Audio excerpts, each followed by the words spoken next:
많이 본 기사를 통해 글로벌 기업 소식과 산업 트렌드를 알아보는 더구루 인사이트 시간입니다. 오늘은 미래 먹거리 산업과 관련한 기사들 중점적으로 살펴볼 텐데요. 기사 내용 먼저 같이 체크하시고 관련 내용들 자세히 알아보도록 하겠습니다. 첫 번째로는 GS그룹이 인수한 미국 자회사죠. 휴젤 아메리카가 보툴렉스 레티보의 FDA 승인을 앞두고 있다고 하는데요. 휴젤 아메리카는 현지 시간 25일 레티보에 대한 품목 허가 신청서를 접수했으며 내년 중반 상업 출시를 목표하고 있다고 밝혔습니다. 휴젤은 지난 6월 세계적인 메디컬 에스테틱 기업 엘러간의 전 CEO 브렌트 손더스를 의사회 의장으로 발탁하는 등 미국 시장 내 점유율을 높이겠다는 의지를 보였는데요. GS 허태수 회장은 산업 바이오 사업 등과 함께 휴젤을 바이오 사업 플랫폼으로 활용해 글로벌 시장 진출에 나설 전망입니다. 두 번째로는 현대로템이 약 3조 3천억 원 규모의 캐나다 토론토 지하철 사업 입찰에 참여한다는 기사 보겠습니다. 1일 업계에 따르면 토론토 교통위원회는 최근 지하철 차량 480대에 대한 제안 요청을 발표했는데요. 이에 입찰 참여 사전 자격을 갖춘 현대로템을 포함한 4개 회사가 제안서를 제출할 수 있다고 합니다. 현대로템은 지난해 캐나다 에드먼턴시와 트램 납품 계약을 체결했으며 차별화된 기술력으로 지하철 수주 역시 기대하고 있습니다.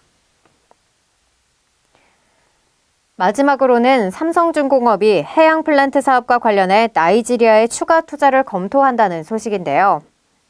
현지 시간 27일 김종석 삼성중공업 나이지리아 법인장은 라고스 상공회의소 해양그룹 집행위원회 출범식에 참석해 선박 건조를 위한 노동력과 제조 환경 조성에 투자할 것이라고 밝혔습니다.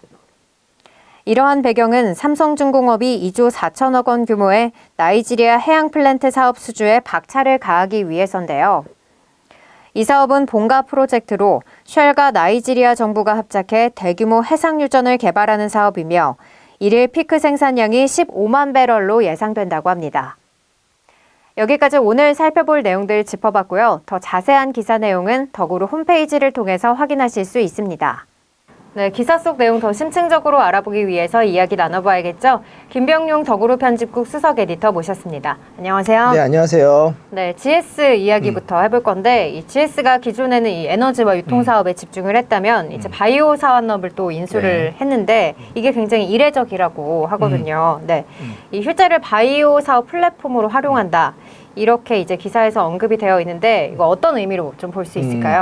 먼저 그 휴재를 짓기 전에 허태수 회장의 캐릭터를 좀 이해해 주셔야 돼요. 네, 허태수 회장이 이제 지금은 이제 그룹 전체를 대표하는 수장이신데 네. 그 전에는 GS 그룹 내에서 어떤 계열사를 맡았냐면 그 GS 리테일 편의점, 네. 그 다음에 또 홈쇼핑 을 거기 맡아서 사업을 유통 했는데, 쪽을 네네. 하신 거네요. 거기서도 되게 투자를 많이 했어요. 예, 이렇게 이제 관련 기업들 인수도 하고 투자를 많이 했어요. 그래서 좀 그런 걸 좋아하시는 것 같아요.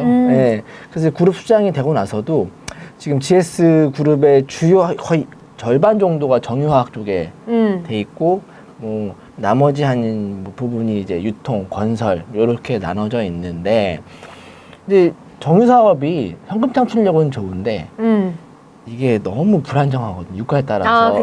그래서 좀 신사업 또 유통사업도 사실 내수 기반이기도 하고 건설도 뭐 물론 이제 해외 수주도 있지만 역시나 그것도 이제 뭐 경기 변동성이 강하고 하다 보니까 여러 가지 새로운 사업을 해야겠다라고 고민을 했던 것 같아요. 그 와중에 바이오를 봤던 거고요. 그래서 관련 펀드도 조성하고 하고 있는데 뭐 지금 휴젤도 아마 이제 2019년에 허창수 회장이 회장 취임하고 나서 이제 2020년에 휴젤을 인수를 했죠. 보톡신 제제 국내 1위 기업이기도 하고 해외도 진출도 하려고 하고 있고 중국도 뭐 진출하고 있는데 그 기업도 있고 최근에 이제 메디트라는 기업의 우상협상자가 됐어요. 이거 이제 3D 치과용 3D 스캐너.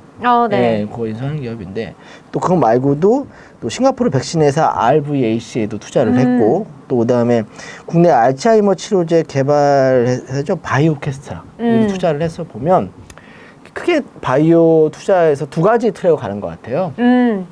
어느 정도 사업성을 갖고 있는 기업들, 기반을 갖고 있는 기업들은 M&A 통해서 하는 것 같고, 그 다음에 네. 또 하나는 신약 개발은 큰 돈 들잖아요. 그쵸. 또 불확실하고 그런 거는 지분 투자를 하면서 약간 가능성을 엿보는 것 같아요. 쉽게 보면 간을 보는 거죠.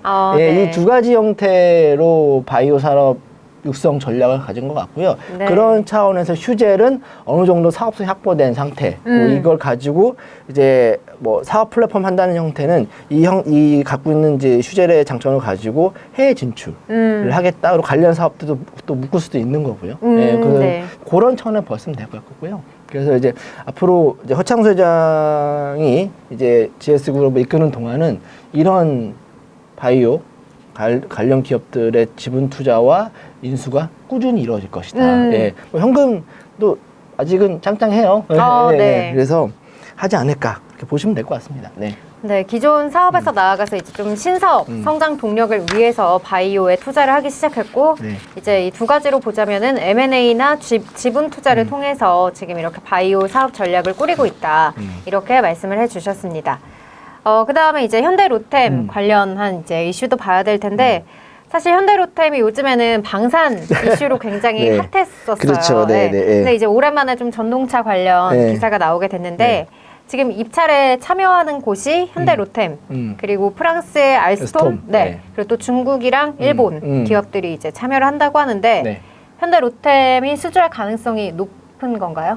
뭐 그건 제 감정이 아니라서 근데 모르겠는데 일단은 중국 업체 안 될 겁니다. 네. 네, 안 될 거고 이제 일본 아마 3파전이 될 것 같은데 내년에 이제 나올 것 같아요. 결과는. 근데 약 2조 원이 2조 한 4조, 한 3조 가까이 되는 것 같은데 일단은 현대로템이 뭐 실적 괜찮아요. 네. 북미에서 하는 실적도 있고 그 다들 이제 현대로템을 최근에는 뭐 탱크 만드는 회사 아니야? 그렇게 보고 있는데 원래 주요 메인 사업은 철도 사업입니다. 네. 수주 잔고를 작년 기준으로 봐도 약 3조 5천억 정도의 수주 잔고가 있는데 거기 한 2.4조 정도는 철도 사업이고 나머지 1조가 채 안 돼요. 방산 쪽은. 근데 이제 아마 바뀌겠죠? 네.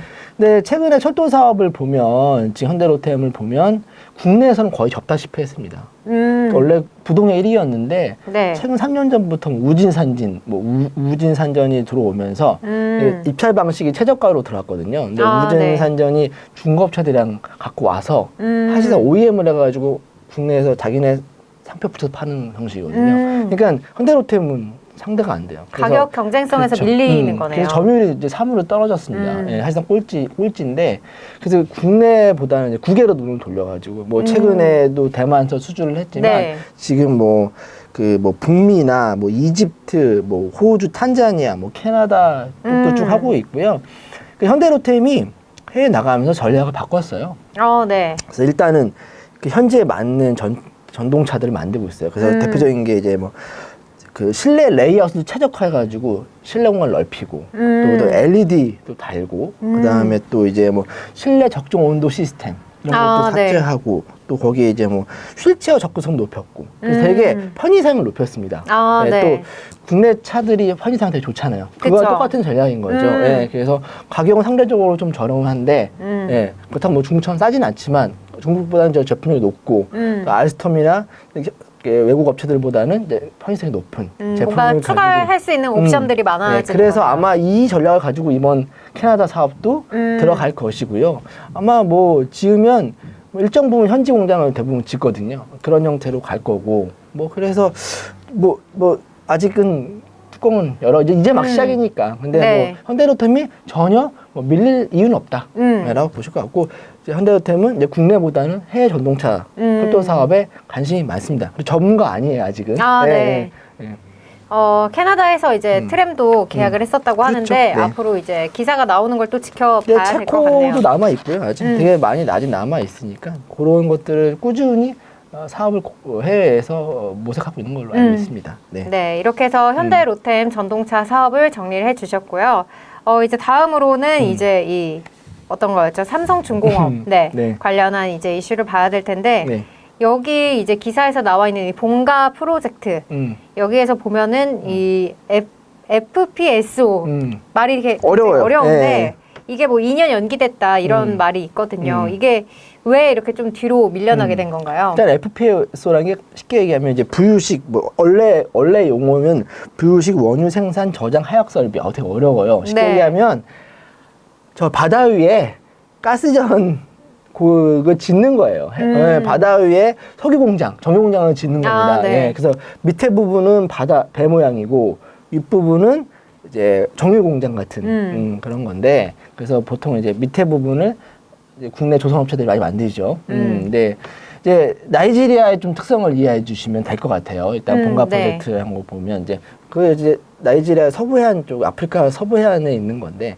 거기 아직 원유 정상량이 많거든요. 석유. 근데 거기를 이제 바다에 있는 걸 팔려면 돈이 많이 들어요. 그러니까 이런 시설도 만들어야 되고, 소위 말하는 단가가 채굴 단가가 높은 거죠. 그래서 어느 정도가 석유 값이 확보되지 않으면 할 수가 없어요. 근데 그래서 아마 이제 본가 프로젝트, 본가 지역에서 만들어지는 그 석유 개발 사업도 미뤄진 거죠. 저유가 그때 이게 올 초에 미뤄진 건데, 그때는 저유가였으니까. 근데 최근에 다시 또 고유가 되고 있어서 좀 더 지켜봐야 되고요. 함정중공업이 그러면 왜 도대체 나이지리아에 집착하느냐, 이렇게. 오늘 기사가 이제 나이지리아 사업장을 추가 투자한다는 얘기인데, 지금 현재 나이지리아 사업장은 수리조선소 형태입니다. 그래서 아프리카 떠다니는 이제 배들이 돌아다니면 고장 나고 하잖아요. 근데 그거 수리 또 해야 되는데, 이제 저 추가 투자해서 여기서 이런 해약 플랜트를 만들 수 있는 시설을 갖추겠다. 예, 인력도 고용하고. 근데 그 이유는 말씀드린 것처럼 그 아프리카 서해안 쪽에서 개발될 수 있는 그런 해양 플랜트 사업이 많거든요. 그걸 조준하겠다는 겁니다. 이제 요즘 추세가 대규모 사업 발주하면 현지에서 라는 게 트렌드잖아요, 요즘. 그쵸, 네. 그래서 그걸 노려가지고 우리는 이만큼 현지에서 현지 업체들과 같이 만들 수 있는 장소도 있고 여력도 있다. 네, 그런 차원에서 보시면 될 것 같고요. 뭐 삼성중공업한테 해양 플랜트는 정말 아픈 손가락이었어요. 네, 뭐 지금 이 방송 보시는 삼성중공업 주주분들은 주가 맨날 안 좋아서 난리치셨는데, 그 대부분 이유가 그 해양 플랜트 저가 수지 때문에 그런 거거든요. 그거 계속 털어내냐고 몇 년 고생했어요. 네. 근데 이제는 다 털어낸 것 같고. 그럼 앞으로 좀 좋아지는 건가요? 뭐 근데 이제 수익을 담보할 수 있는 사업들을 하고 있으니 이제 뭐 아마 내년부터는 좀 본격적으로 시작해서 되지 않겠냐. 라고 이제 만나보면 그런 말씀들 하시더라고요. 네. 여기까지 이제 이 삼성중공업이 이 미래 준비 전략으로 이렇게 좀 추가로 투자를 하고 있다. 네. 그러니까 아프리카에 나올 수 있는 해양 플랜트 사업들을 정조준하기 위해서 거기에 전초기지를 마련한다라고 보시면 될 것 같아요. 나이지리아 사업장. 네, 여기까지 이제 기사 내용을 정리를 해주셨고요. 오늘은 이제 GS 바이오 산업과 또 현대로템의 전동차 사업, 그리고 삼성중공업까지 살펴봤습니다. 오늘 준비한 소식은 여기까지고요. 지금까지 덕으로 인사이트였습니다. 고맙습니다.